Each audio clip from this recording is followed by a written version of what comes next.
नमस्कार दोस्तों, स्वागत है आप सभी का साइंस जर्नी में।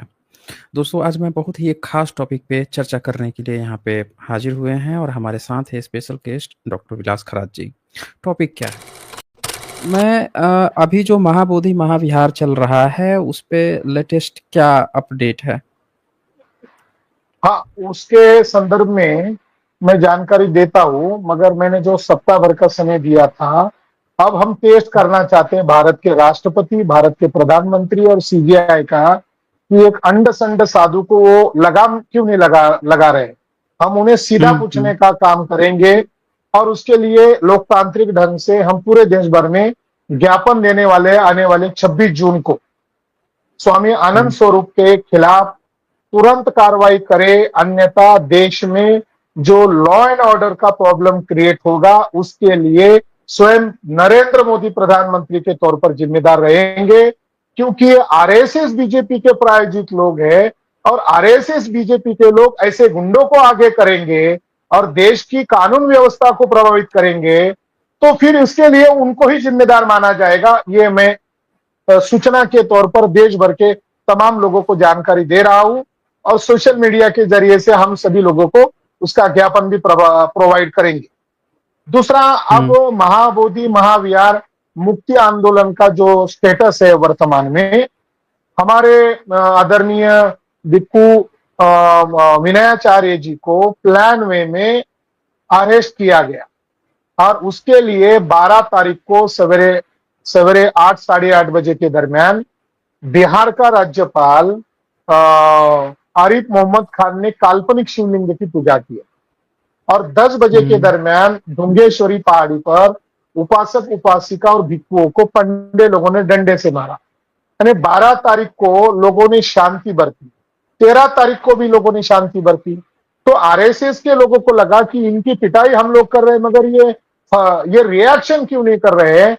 तो 13 तारीख को शाम के समय में लगभग 8 साढ़े 8 बजे होंगे, वहां पर बवाल किया, श्री राम जय श्री राम के नारे लगाए, लोगों को उकसाया गया, लोगों को हुँ, मार पीटने के लिए आ गए। तो वह भंते विनयाचार्य जी को कुछ महिलाओं ने टेलीफोन करके बुलाया और वहां वो अगर नहीं जाते तो जरूर वहां फसाद होता, आरएसएस के लोग ही करते और नाम हमारे समाज बहुजन समाज का लेते या विप्रो का लेते, मगर उन्होंने वहां जाकर परिस्थिति को कंट्रोल किया और फसाद का माहौल कंट्रोल किया।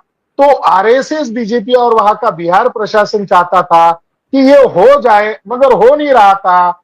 तो सवेरे 2 बजे उनको एक ढंग से किडनैप किया, उनको हाईजैक किया और उनको जबरन थाने लेके गए और उसके लिए गुप्ता नामक जो आरएसएस का वर्कर था उसने अटेम्प्ट टू मर्डर के नाम पर एक फर्जी एफआईआर दर्ज करवाया। आरएसएस और बीजेपी के लोगों ने आकलन किया कि इस आंदोलन को बौद्धिक लेवल पर और मासेस लेवल पर कंट्रोल कौन कर रहे हैं। बंदे विनयाचार्य जी कर रहे हैं, डॉक्टर विलास खरात कर रहे हैं, उनकी टीम कर रहे हैं, उनके भिक्षु संघ कर रहा है।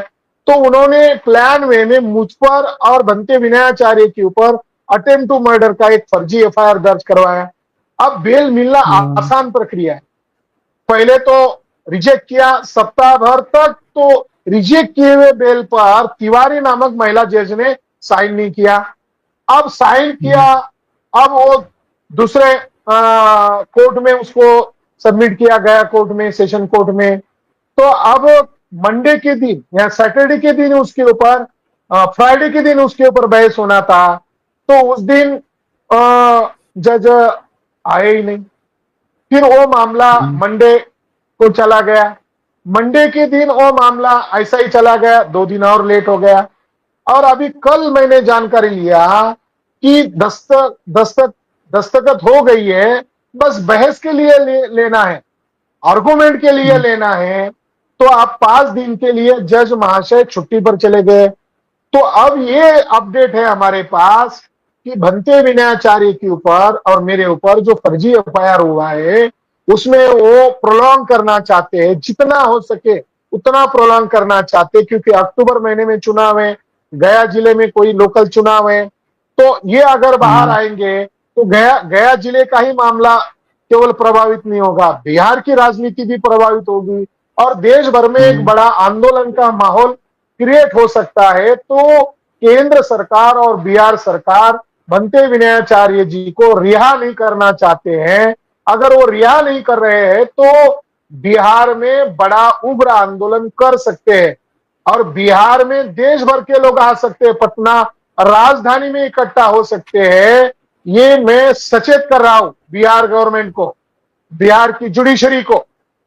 महाबोधि महाविहार ये लिबरेशन का मूवमेंट है, ये मान सम्मान का मूवमेंट है। किसी भिक्खु को जोर जोर जबरदस्ती से जेल में ठुसाना और इस अंड संड साधु को, पंडे को कुछ भी बकवास करने के लिए अलाउ करना, ये क्या दर्शाता है? वो तो खुल्लम खुल्ला कह रहा था कि वहां के भिक्खुओं को मारो, उसको कौन सी रोक लगाए? वो सीधे मारने तो पीटने की बात कर रहा था, हत्या करने की बात कर रहा था, जेनोसाइड की। तो खुला घूम रहा है। तो ये अब तक का अपडेट है। अगर ये बनते विनयाचार्य को जल्द से जल्द रिहा नहीं किया गया तो राजनीतिक बवाल आ सकता है। बिहार लोगों का में बहुत ज्यादा चुनाव गुस्सा टोटल है इस बवाल, मामले को लेकर, बहुत ज्यादा बहुत गुस्सा बड़े है लोगों पैमाने में। पर गुस्सा है। जी जी जी, तो बहुत शुक्रिया डॉक्टर विलास खराज जी इस अपडेट को देने के लिए। और साथियों, आप सब सुन सकते हैं, देख सकते हैं कि 12 तारीख के बाद से, यानी आप समझिए 18 जून हो चुका है, हमारा 1 महीने से ज्यादा हो चुके हैं, किस तरह से टाल मटोल करके बनते विनयाचार्य जी को अभी तक रिहा नहीं किया गया है। तो दोस्तों, इस चीज पर हमें आगे काम करना है, कैसे वो जल्दी से रिहाई होंगे, पहले इस चीज को हम लोग को देखना है। और आज का छोटा ही सेशन रहता है, तो हम लोग आज यहाँ पे क्लोज करेंगे। और यहाँ पे आलम प्रभु आतांबे जी लिखते हैं जय भीम सर। हाँ जी, आपको भी जय भीम। फिर यहाँ पे अशोका इन्फोटेनमेंट लिखते हैं Sikh are spreading so much hate about Baba Saheb. नहीं, वो दरअसल वहां पे कुछ इस पर आप कुछ कहना चाहेंगे, ये क्या मामला चल रहा है? कहां सिक्स पर? आर स्प्रेडिंग, सिख लोगों में ये चीज प्रचारित की जा रही है बाबा साहब के खिलाफ, और जिसके कारण से कुछ मामले देखने को आए हैं कि बाबा साहब अम्बेडकर की मूर्ति उर्ति तोड़ने के लिए कुछ को खड़ा किया गया। नहीं नहीं नहीं नहीं, वो और इस देश में सभी शोषित लोग एक साथ है।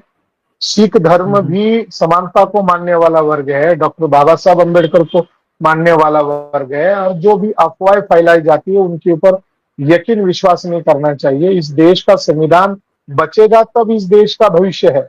मगर इस देश को खतरा अगर किसी से है, इस संविधान को अगर खतरा किसी से है, तो अंतिम बात मैं इस मौके पर कहना चाहता हूं, जो हमारी हमारे लिए इम्पोर्टेंट टॉपिक जो है, जो आज आपने चर्चा के लिए रखा है, वो इम्पोर्टेंट मुद्दा ये है कि एक महाराष्ट्र के पूर्व आईजी है, जिनका नाम है मुशर्रफ साहब, एस मुशर्रफ साहब। ये महाराष्ट्र के पूर्व आईजी है। ये मेरी आने वाली किताब है, इस महीने में अच्छा, ओके। प्रकाशित होने वाली महाबोधि महाविहार ओके, का जो फैसला है वो दिल्ली से प्रकाशित होने वाली है। तो बहुत बढ़िया। मुशर्रफ साहब ने एक किताब लिखी है जिसका शीर्षक है आरएसएस देश का सबसे बड़ा आतंकवादी संगठन।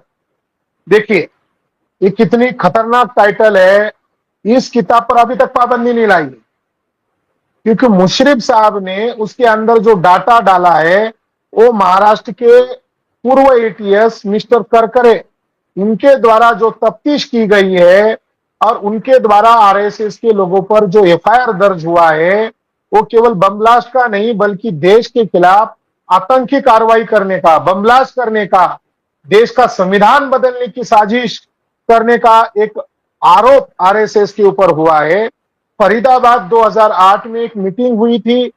उस मीटिंग में मिस्टर पुरोहित ने जो बयान दिया, वीडियो बनाकर रिकॉर्ड करके रखा, और उसको सुनकर करकरे जी ने उसकी ट्रांसक्रिप्ट की और कोर्ट में पेश किया। इसलिए ट्रांसक्रिप्ट के हिसाब से पेज पृष्ठ संख्या है, कुल मिलाकर 48 ऑडियो और वीडियो थे। तो फरीदाबाद की मीटिंग में पृष्ठ संख्या 160 पर कहा, देखो पुरोहित क्या कह रहा है, ये अंड संड जो साधु बोल रहे हैं ये बेवजह नहीं बोल रहे, ये तो उसके आका बोल रहे हैं।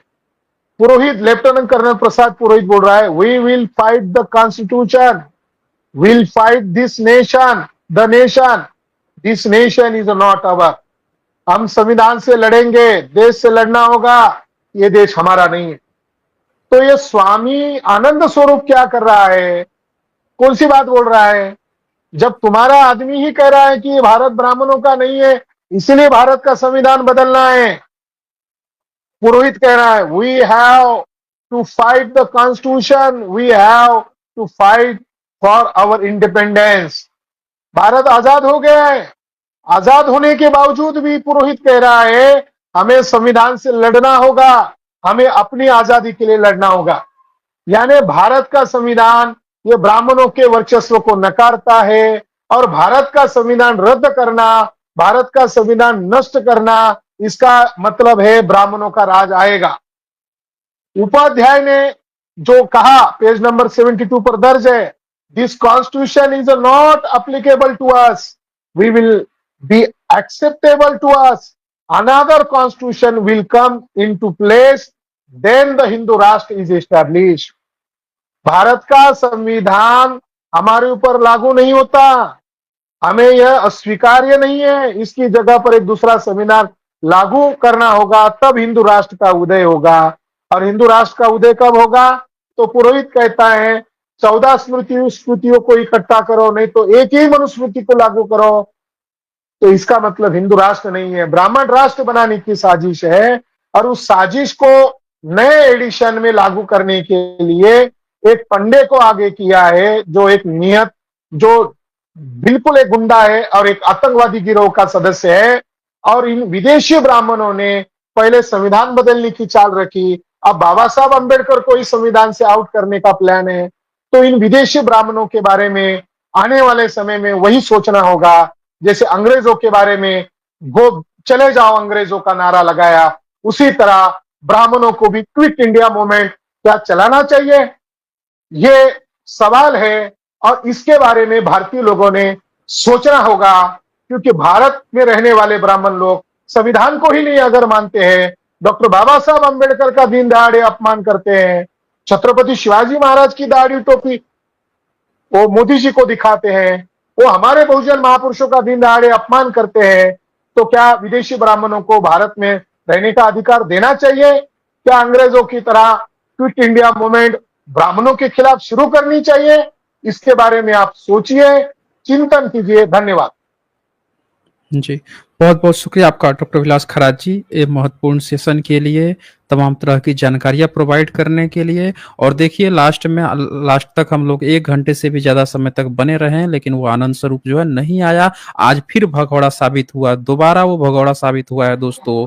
आप ऐसे भगौड़े को आप समझ सकते हैं कि ये एक तरफ़ा जो है, ये किसी ने प्लांट किया हुआ है कि तुमको जाके बस ये बक देना है, क्योंकि इनको अच्छी तरह से पता है कि इनके पास कोई सबूत नहीं है, इनमें डिबेट का गुद्दा नहीं है।